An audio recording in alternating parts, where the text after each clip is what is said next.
que es la cruz, y que curiosamente, siendo la forma de ejecución más horrenda, indignante, cruel que la raza humana haya podido inventar, se convierte en estos 2000 años en una señal de esperanza para muchas personas. Y lo que antes aparecía en los campos alrededor de Jerusalén y donde quiera que estuviera el Imperio Romano, como una señal de maldición hacia una persona, hacia un criminal, hoy en día lo levantamos para hablar del amor de Dios. Qué cosa más increíble, ¿no? Quizás en ese hecho histórico nosotros podemos encontrar lo que la cruz tiene como mensaje para nosotros. Si alguien ha tenido la oportunidad de ver alguna de esas descripciones, o como la película La Pasión del Cristo, les habrá pasado a ustedes como a mí. La he visto una vez en mi vida, no quise volver a verla. Y difícilmente aguanté todo ese proceso de tortura y finalmente esa descripción tan fuerte de lo que es la cruz, de lo que pasó en esa cruz. ¿Por qué la cruz? ¿Por qué? Jesús fue mandado a la cruz, según los evangelios, injustamente, juzgado injustamente, maltratado como un criminal, es cierto, desechado por Israel como una nación que lo vio como un falso profeta. A todas luces, para muchos en la muchedumbre, merecía estar allí. Pero para nosotros, que de alguna manera hemos sido afectados por lo que Él hizo y lo que Él enseñó, mirar la cruz es difícil de soportar. Este fin de semana algunas personas van a tratar de revisar todo lo que Jesús pudo haber sentido y vivido en esos momentos. Yo no sé si eso sea lo que me dan ganas de hacer durante este fin de semana, porque es fuerte. Alguna vez, no sé si usted leyó lo que es la descripción de un médico sobre los últimos minutos de Jesús o esas horas de Jesús en la cruz. Leí ese artículo varias veces en el pasado y me hizo llegar al punto de decir, no sé si realmente entiendo por qué la cruz. Quizás quiero enfocarme más en pensar por unos minutos, ¿para qué la cruz? ¿Qué logró la cruz? ¿Qué nos dice Dios en ese registro tan grotesco de la cruz? ¿Qué nos dice ahí? ¿Qué logró el Señor con esa cruz? Hay tres cosas que quiero reflexionar rápidamente. Y los voy a llevar a leer unas escrituras para darle sustento a esto y que reflexionemos con sentido, mirando en el Nuevo Testamento, ¿qué nos dice acerca de lo que Jesús estaba haciendo en esa cruz? La cruz es una señal de perdón, es una señal de amistad y es una señal de justicia. Es una señal de perdón, es una señal de amistad, es una señal de justicia. Número uno, la cruz nos habla de que había una deuda. Había una deuda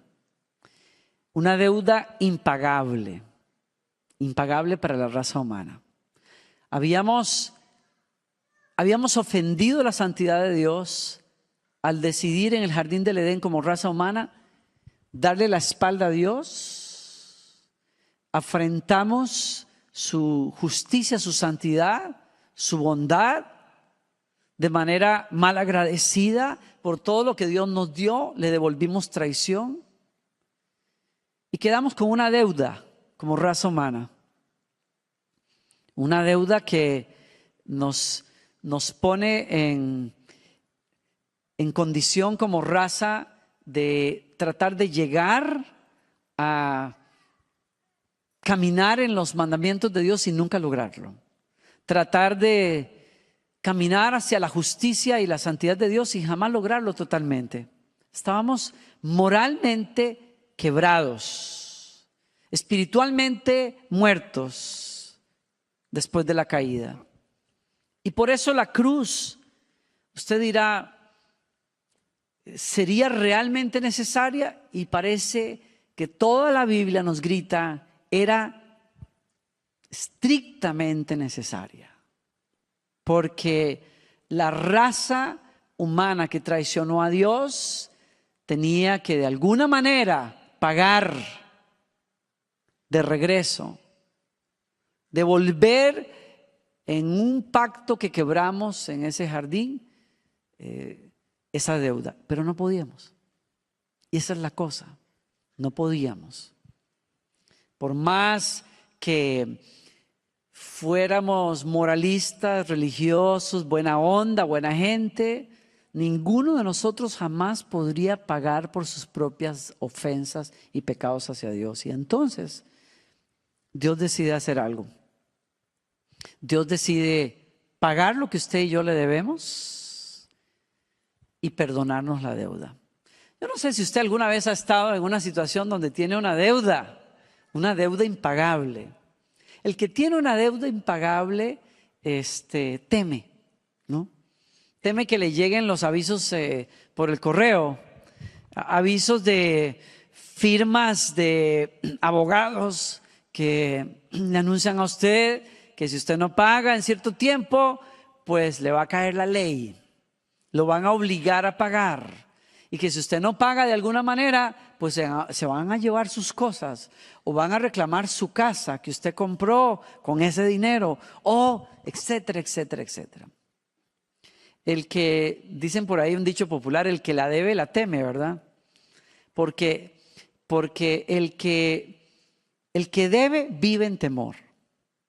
Vive en temor de que le reclamen, de que le exijan. Y entonces Dios lo que nos está diciendo desde la cruz, cuando vea la cruz, cuando reflexione sobre la cruz, recuérdese, la Biblia nos dice a nosotros que teníamos una deuda y que Dios decide ponerse en el lugar de los que le debían y que no podían pagar, y Él, que no debía, por supuesto, sino que era el ofendido, Él decide pagar por nosotros con Él mismo. Él decide tomar el lugar de los que tienen la deuda y Él decide ser la paga de esa deuda. Y ese es el mensaje que hay allí. Si usted lee conmigo Efesios 1:7, dice, en Él, en Cristo, tenemos redención mediante su sangre, el perdón de nuestros pecados según la riqueza de su gracia. Hay una historia en la Biblia que dice que hay un profeta a quien Dios le ordena ser un ejemplo del amor de Él hacia su nación. Y le ordena entonces que se case, siendo un hombre lleno de Dios y profeta, que se case con una mujer de mala vida, una prostituta. Y se casa con esa mujer. Pero después de haberse casado con esa mujer, que ya de por sí era extraño para un profeta, esa mujer se va de su lado y le es infiel. Y por ese curso de vida que ella toma, ella termina miserable y sierva o esclava. Y entonces Dios le dice al profeta, ahora quiero que vayas y busques a tu esposa y pagues por ella y la redimas de donde ella está. Y es exactamente lo que él hace. Y eso, que puede ser un escándalo para un hombre santo, se convierte en un mensaje para todo Israel y para nosotros el día de hoy.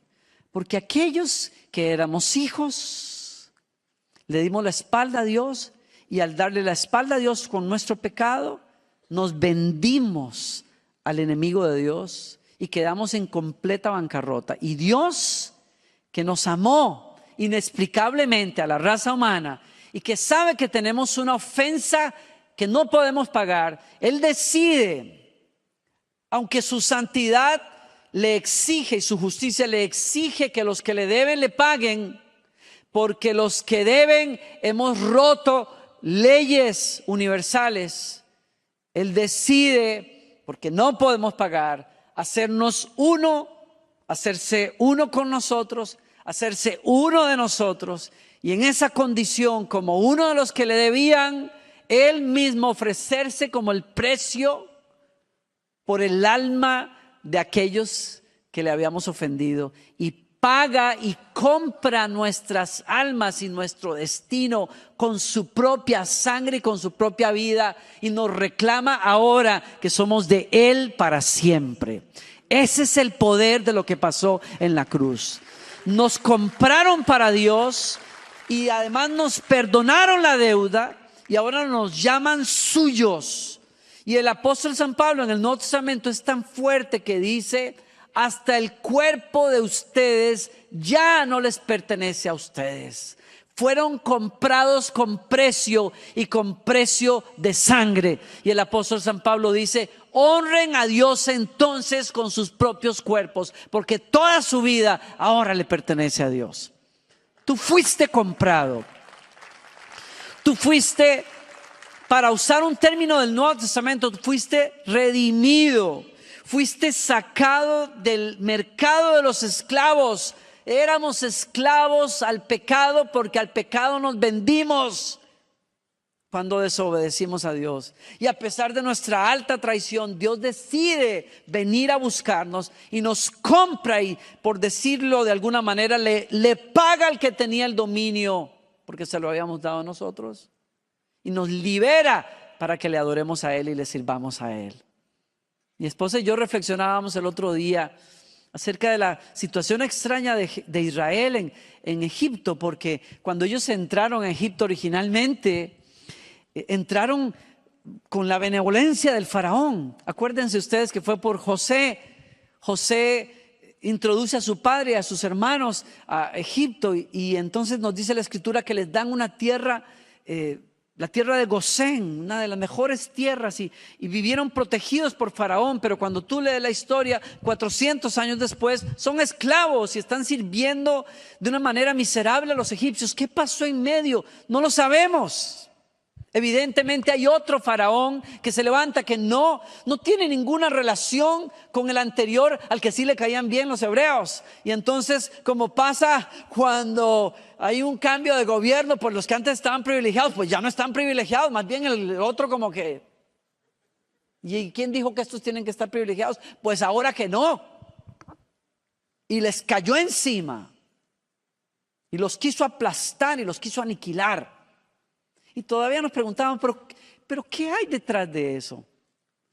Y mi esposa vino con una idea, y es simplemente: quizás estaban tan cómodos, en algún momento llegaron a estar tan prósperos, tan cómodos, tan protegidos, que se olvidaron de Dios. Y Dios dijo: pues no voy a dejar que se olviden tampoco de mí ni de mis promesas, porque ellos nacieron para algo mejor.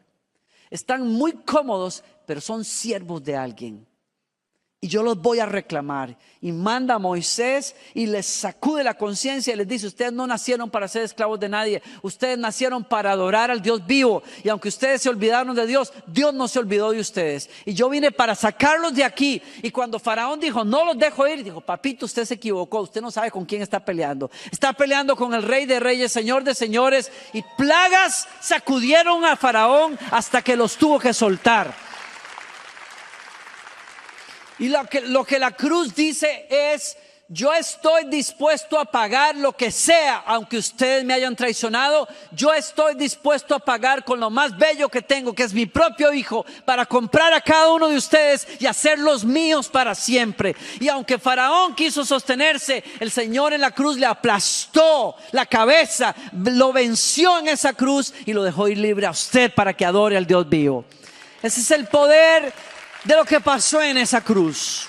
Claro, Pablo nos dice a nosotros, todo el mundo pensó que a Jesús lo estaban llevando arrastrado y torturado a la cruz, pero no se equivoquen, señores. Pablo, por el Espíritu Santo, nos dice a nosotros, no, él estaba llevando arrastrados a los principados y potestades y los clavó en esa cruz. Y cuando dijo consumado es, el grito del diablo se oyó por todo el universo. ¿Por qué? Porque le habían dado por la cabeza y ahora los que estaban esclavos habían sido comprados para salir del mercado.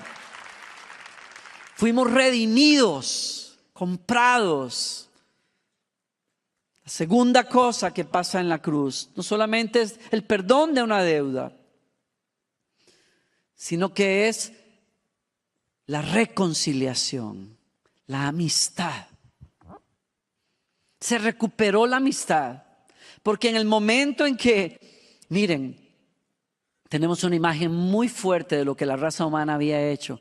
Cuando se nos dice a nosotros que esa noche en que Jesús fue entregado, en la mesa en donde Él está comiendo, se dirige a Judas y le dice, lo que has de hacer, hazlo pronto. Y cuando Judas sale de ese lugar, la Biblia dice que Satanás entró en él y traicionó a su maestro. Es exactamente la imagen de lo que pasó con la raza humana en el jardín. ¿Por qué? Porque estábamos en la mesa de nuestro Padre. Y estando en la mesa de nuestro Padre, cuando el enemigo tocó la puerta, le dijimos, sí, pasa adelante. Y vendimos nuestra amistad con Dios. Y nos convertimos en esencia, en el mismo corazón, en enemigos de Dios. Y dice Pablo que fue tan grande, el veneno fue tan grande como pasó con Judas, pasó con la raza humana. Satanás dice que entró en Judas, le envenenó todo su ser. Y la Biblia dice que el pecado es tan serio, tan serio. No es que el pecado usted lo puede probar y decir, bueno, pues hice mal, pero bueno, no, el pecado es como una gangrena. Una vez que entra, lo contamina todo.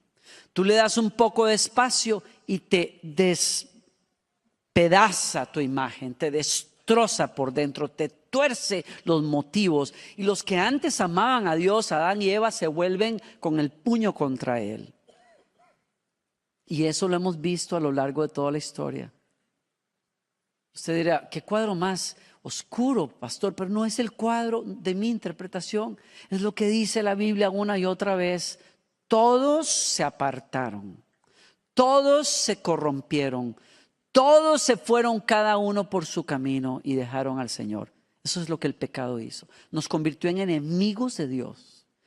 Y lo que pasa en esa cruz es que Dios nos muestra cómo Él ve desde el cielo lo que un enemigo causa. La enemistad tan grande, lo que resulta de esa enemistad contra Dios, y es el cuadro horrendo de una traición.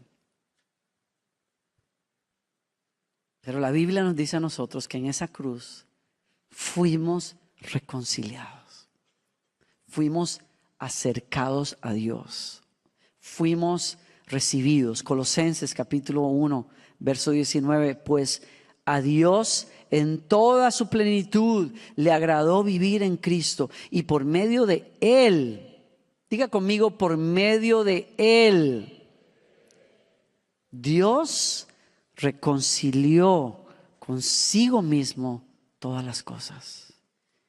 Hizo la paz con todo lo que existe en el cielo y en la tierra por medio de la sangre de Cristo en la cruz. Eso los incluye a ustedes, que antes estaban lejos de Dios, eran sus enemigos, separados de Él por sus malos pensamientos y acciones. Pero la Biblia nos dice, el Nuevo Testamento nos dice a nosotros, ustedes y yo fuimos reconciliados. Hay otra parte en el Evangelio donde San Pablo dice, por medio de Cristo, Dios estaba reconciliándonos por medio de Él con Dios. Dios hizo la paz ahí. La cruz, con todo lo horrenda que es, declara que Dios convirtió a su propio Hijo y lo trató como si fuera un enemigo, para que los que éramos enemigos tuviéramos una muda de corazón por medio de lo que pasó en esa cruz. Voy a decirlo de otra manera, y es la siguiente. El Nuevo Testamento nos dice a nosotros que Dios tomó nuestra naturaleza de enemigos y la clavó en la cruz. Y cuando clavó en la cruz esa naturaleza, nos liberó a nosotros, dándonos el Espíritu Santo para que ahora tengamos un corazón que ama, que busca a Dios y que puede seguir su ley. Y ese es el milagro de la victoria de la cruz. En la cruz, tu viejo hombre, usted sabe que la Biblia habla de que su naturaleza pecaminosa es como un viejo hombre o una vieja mujer. Su naturaleza, sus pensamientos, sus inclinaciones, lo que fuera que había en el pasado, todo eso Dios lo agarró y lo clavó en la cruz y te liberó de esa maldición. Y por eso dice Pablo: ahora con Cristo estoy juntamente crucificado. Bendito sea Dios. Lo que había de enemigo en mí fue clavado en la cruz. Y ahora no vivo yo, vive Cristo en mí. Y lo que ahora vivo, lo vivo por medio de la fe en aquel que murió y se entregó por mí. Su naturaleza corrupta, pecaminosa, rebelde, la clavaron en esa cruz y te dejaron libre. Y Dios dijo: ahora no eres más mi enemigo, eres mi amigo, eres mi hijo. Usted está en paz con Dios. Y la tercera cosa, en la cruz hay una deuda que fue perdonada, una enemistad que fue eliminada, y en la cruz hay una transgresión, un crimen que fue juzgado. Así lo llama Dios al pecado. Es un crimen, es una transgresión. Y lo que Dios hace con esa transgresión es exigir como juez justo del universo que el que comete pecado pague por su pecado. Los criminales somos nosotros. Disculpen, ¿verdad? Disculpen que use esa palabra tan fuerte, pero en términos legales y espirituales, todos los que estamos aquí éramos criminales delante de Dios. Y como Dios es un juez justo, como juez justo exige que el que comete un crimen pague por su crimen. ¿Cómo pagamos todos nosotros por nuestro crimen al alejarnos de Dios? Bueno, estábamos muertos. Y dice por ahí San Pablo también que lo que nos esperaba era el juicio eterno, un justo juicio. Si usted lee un poquito más sobre esto, usted se va a dar cuenta que en el Nuevo Testamento a Dios, que es justo y que no puede hacer otra cosa más que justicia, porque Él es justo. A Dios, que es justo, se le describe como alguien cuya ira tiene que ser satisfecha. Y no malentienda eso. No se habla de un Dios que está enojado y no puede controlar su enojo. Dice: pero me tengo que desquitar con alguien, y ahí está usted. Y Dios no va a poder dormir tranquilo hasta que lo vea a usted llevar rayos y centellas encima. No, no es eso. No, la justa ira de Dios no significa que Dios esté enojado y no se pueda controlar porque nosotros le fallamos. No, se refiere básicamente a que Dios es perfecto y justo y no puede hacer otra cosa más que seguir su justicia. Él siempre es consecuente con la justicia y la santidad que es su naturaleza. Y cuando nosotros pecamos contra Él, su justicia exige que paguemos por eso. Y ese es el lío en el que estamos o estábamos nosotros. ¿Y qué hace Dios? Manda a su Hijo a la cruz. ¿Qué quiere decir eso? Como Él sabe que nosotros no podemos pagar, Él hace que su propio Hijo lleve el castigo justo en vez de usted y de mi persona. Y cuando Jesús paga, miren, déjenme decirlo así, termino con esto. Nosotros vamos a hablar siempre del amor de Dios que se reflejó en una cruz.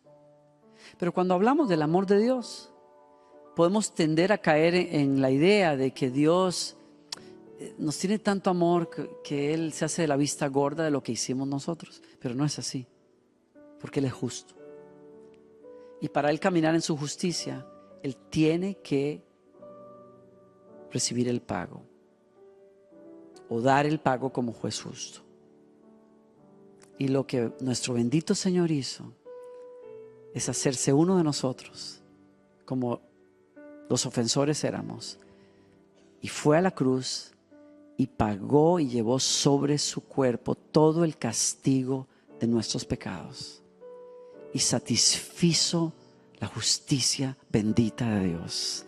Y luego nos dijo, ahora no solamente está juzgado su pecado, sino que los dejo ir libres. Una cosa más, una imagen que hay en el Antiguo Testamento que quiero dejarles a ustedes. Este fin de semana, este año calza, cada 4 años aproximadamente calza perfectamente con la fiesta de Yom Kippur, en donde los judíos, el sacerdote en la antigüedad, venía delante de la presencia de Dios y mataba a un animal por sus propios pecados y rociaba sangre sobre él mismo, y luego tomaba un cordero y lo mataba y rociaba la sangre sobre la gente, porque esa era una manera de simbolizar que Dios un día iba a perdonarles todos sus pecados a su nación. Pero lo último que hacía el día de Yom Kippur era traer otro carnero y poner las manos sobre él, y al confesar, después de confesar todos los pecados posibles de la nación ese año, lo llevaría al desierto y lo dejaría libre ahí en el desierto. Y es exactamente la imagen que Dios quería que tuviéramos de lo que pasa en la cruz. Hay alguien que tomó nuestro lugar y pagó por nuestros pecados, llevó nuestras culpas, las llevó sobre él y murió para pagar, pero luego nos dejó ir libres a nosotros. Leo un versículo más y termino acá esto.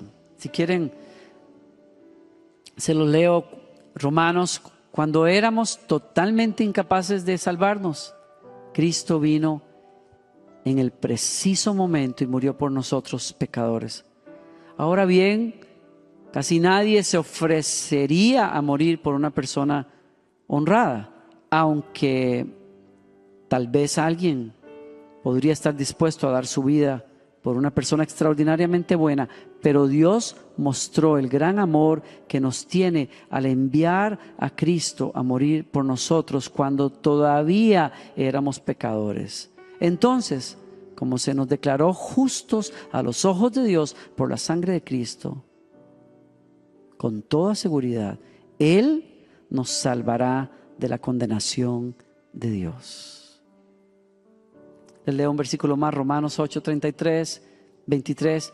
¿Quién se atreve a acusarnos a nosotros, a quienes Dios ha elegido para sí? Nadie, porque Dios mismo nos puso en la relación correcta con Él. Entonces, ¿quién nos condenará? Nadie, porque Cristo Jesús murió por nosotros y resucitó por nosotros y está sentado en el lugar de honor a la derecha de Dios e intercede por nosotros. Usted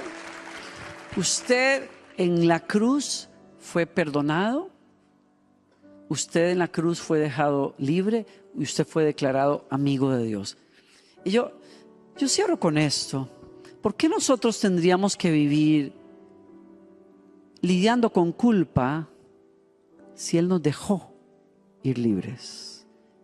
¿Por qué lidiar con culpa si Él perdonó la culpa? ¿Por qué caminar en temor si Él nos recibió para que seamos amigos e hijos de Él? Eso pasó en la cruz. La cruz significa amistad. La cruz significa perdón. La cruz significa libertad para nosotros. ¿Alguien le da gracias a Dios? Mire,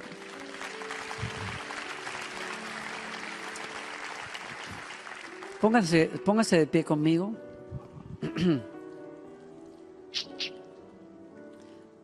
¿Quiere cerrar sus ojos un minuto y levantar las manos conmigo y decirle gracias a Él por lo que Él hizo? Hay paz con Dios, hay paz contigo, Señor. Gracias por eso, Señor. Gracias, Señor, porque mi deuda fue pagada completamente. Gracias, Señor, porque mi crimen fue borrado y fui declarado inocente. Gracias, Señor, porque mi ofensa fue borrada. Señor, yo te doy gracias porque hoy no tengo que vivir ni en culpa, ni en temor. Yo puedo vivir como un hijo tuyo, te pertenezco a ti. Te doy gracias porque me compraste del mercado de mi enemigo y de mi pecado. Y yo puedo adorarte a ti, Señor, hoy. Gracias por eso, Señor. Yo te pido que nos abras los ojos a todos para disfrutar, para apreciar lo que tú hiciste, lo que significa esa cruz, Señor. Gracias, Señor, porque no vivimos para esperar un juicio. El juicio ya pasó. Vivimos en paz, en la esperanza de un futuro en donde te vamos a servir eternamente, Señor. Que el alma de nosotros descanse en eso. Que vivamos, Señor, para agradecer eso. Que vivamos, Señor, para anunciar eso con nuestras vidas, Señor. Con sus ojos cerrados un minuto. La cruz sigue gritando el día de hoy lo que Dios hizo para nosotros. Dice la Biblia, Dios amó tanto, tanto al mundo que llevó a su Hijo a la cruz para que todo aquel que en Él crea no se pierda, sino que tenga vida eterna. Yo le pregunto a usted hoy, ¿está en paz con Dios usted? ¿Ha recibido usted lo que Jesús ganó para usted allí? ¿O usted está viviendo todavía en culpa, en miedo, como sintiéndose como un enemigo de Dios y actuando quizás como tal? Pero Dios te está llamando esta noche, te trajo esta noche aquí para decirte, tu culpa fue perdonada, tus pecados fueron borrados. Usted dirá, ¿y por qué no lo siento? ¿Por qué no lo vivo? Porque la Biblia declara que usted tiene que darle una respuesta a lo que Dios hizo en esa cruz. Y es decirle, yo creo en ti, Señor. Y es a través de renunciar a nuestros pecados y venir humildemente a Él y decir, lo que tú hiciste, yo creo que fue para mí. Y yo lo recibo hoy. Y abriéndole la puerta de tu corazón, deja que Jesús entre y te dé un corazón que le puede amar a Él y adorar toda la vida. El Nuevo Testamento nos dice a nosotros que todo aquel que cree en Jesucristo y le confiesa será salvo. Y ser salvo no es otra cosa más que recibir ese perdón de pecados y ese cambio de corazón. Yo quiero hacer una oración por todo aquel que dice esta noche, yo quiero caminar en esa comunión con Dios, en esa relación con Dios, de lo que usted ha estado hablando hoy. Yo quiero darle mi corazón a Jesucristo y si usted quiere hacerlo, eso está a la distancia de una sencilla oración. Quisiera darle la oportunidad de que usted le rinda su vida al Señor ahora mismo. Y si usted quiere hacerlo, quiere entregarle su corazón, yo le pido que levante la mano lo más alto que pueda. Quiero dirigirlo en una oración de entrega a Él. ¿Hay alguien que quiera hacer esa oración? ¿Sí? Que quizás nunca ha dado ese paso, pero tú sabes que Dios te está hablando hoy, te trajo aquí así. Hay varias manos levantadas. Todos vamos a hacer esa oración juntos. Y dígale conmigo, Señor Jesucristo, creo en ti, creo en lo que hiciste, creo que moriste en la cruz por mis pecados y tu sangre se derramó por ellos y me puede limpiar hoy mismo. Yo vengo a ti arrepentido, yo renuncio a mi vida pasada y te pido, entra a mi corazón ahora, perdona mis pecados, suéltame de mi culpa y hazme un hijo tuyo ahora. Yo creo, Señor, que moriste y también resucitaste para venir a vivir a mi corazón hoy. Te amo, Señor, te adoro, te rindo mi vida. Siéntate en el trono de mi corazón. Soy tuyo para siempre. Hazme tu hijo ahora, Señor. Recíbeme como tu hijo, te lo ruego. Y creo, Señor, que me escuchas y que lo haces ahora, Señor. Y que me das una nueva vida, una página en blanco que hoy comienza para tu gloria, Señor.